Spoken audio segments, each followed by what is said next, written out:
Pudding তৈরির চমৎকার ও মজাদার একটি রেসিপি নিয়ে আজকে আমি আপনাদের সামনে হাজির হয়েছি।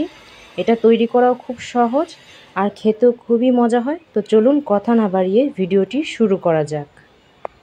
আসসালামু আলাইকুম, আপনাদের সবাইকে সোয়াইফ আফরিন ইউটিউব চ্যানেলে স্বাগতম। আশা করি আপনারা সবাই ভালো আছেন। তো এখানে দেখতেই পাচ্ছেন আমি 1 কেজি থেকে একটু কম গরুর দুধ নিয়েছি।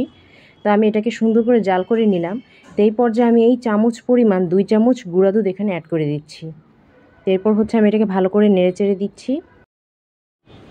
তো এখন এই চামচ পরিমাণ 2 চামচ চিনি আমি এখানে অ্যাড করছি। আপনারা আপনাদের স্বাদ মতো চিনি অ্যাড করে নেবেন। তো এই পর্যায়ে আমি লবণ অ্যাড করছি।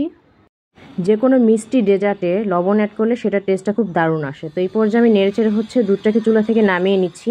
এই পর্যায়ে আমি চামচ দিয়ে সুন্দর করে নেড়েচেড়ে দিচ্ছি যাতে দুধের উপরে সরটা না পড়ে আর দুধটা কিছুটা ঠান্ডা হয়। তো এখানে আবার দেখতেই পাচ্ছেন আমি কিন্তু ক্যারামেলটা অলরেডি তৈরি করে ফেলেছি। তো এটাকে এখন আমি সেট করার জন্য এক সাইডে রেখে দিচ্ছি। তো এই পর্যায়ে আমি দুধটা ভালো করে নেড়ে চেড়ে দিলাম। তো এখন আমি আমার আঙুলটাকে এইভাবে ডুবিয়ে দেখব। তো আঙুলটা ডুবিয়ে গরমটা সহ্য করা যায়, এর চাইতে বেশি কিন্তু আর দুধটাকে ঠান্ডা করা যাবে না। তো এখানে আমি 2টা ডিম নিয়ে নিয়েছি। একটা বাটিতে আমি ডিমগুলোকে ভেঙে নিব। এই পর্যায়ে আমি চামচের সাহায্যে হালকা করে ফেটে নিচ্ছি। তো এই পর্যায়ে দেখতেই পাচ্ছেন আমি এখন দুধের সাথে ডিমগুলোকে মিক্স করে দিচ্ছি। আমার রেসিপিগুলো যদি ভালো লাগে তাহলে অবশ্যই আমার ভিডিওতে লাইক কমেন্ট এন্ড শেয়ার করবেন, সাথে সাথে আমার চ্যানেলটি সাবস্ক্রাইব করে পাশে থাকবেন।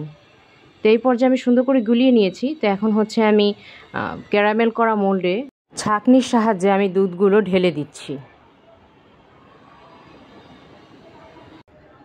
পুডিং বানানো একেবারেই সহজ, আর আমি আপনাদেরকে খুব সুন্দর আর সহজ একটা রেসিপিতে আপনাদের সামনে শেয়ার করছি। অবশ্যই আপনারা বাসায় ট্রাই করবেন। এই পর্যায়ে চুলার জালটাকে একটু আমি আস্তে করে দিয়েছি। আর এখন পুডিং বানানোর জন্য যে দুধটাকে আমি তৈরি করে নিয়েছি, আমি সেই মোলটা এখন স্ট্যান্ডের উপর বসিয়ে দিলাম। এর উপর আমি ঢাকনাও দিয়ে দিলাম। পাতিলের উপরও আমি একটা ঢাকনা দিয়ে দিচ্ছি। এখন এভাবে আমি ঘড়ি ধরে 25 থেকে 30 মিনিট পর্যন্ত অপেক্ষা করব।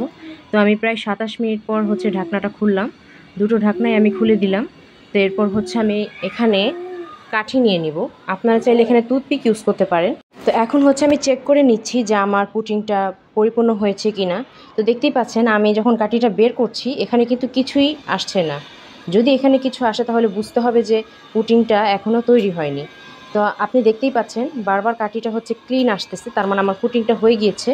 তো এই পর্যায়ে আমি চুলাটা বন্ধ করে পুডিংটা নামিয়ে নিব এবং এটাকে ঠান্ডা করতে দিব। পুডিংয়ের পারফেক্ট টেস্টটা পাওয়ার জন্য অবশ্যই আপনারা ঠান্ডা করে ফ্রিজে রাখবেন, তারপর পরিবেশন করবেন। তো আমি এখানে আপনাদেরকে গরম গরমই অনেকটা পরিবেশন করে দেখাচ্ছি।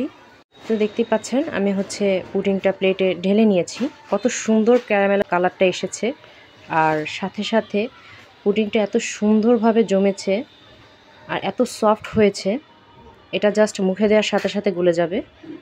আপনারা দেখতেই পাচ্ছেন। তো আমি আপনাদেরকে এখন কেটে দেখাবো। দেখতেই পাচ্ছেন ভিতরে কতটা সফট হয়েছে। অবশ্যই বাসায় একবার হলেও রেসিপিটি ট্রাই করবেন।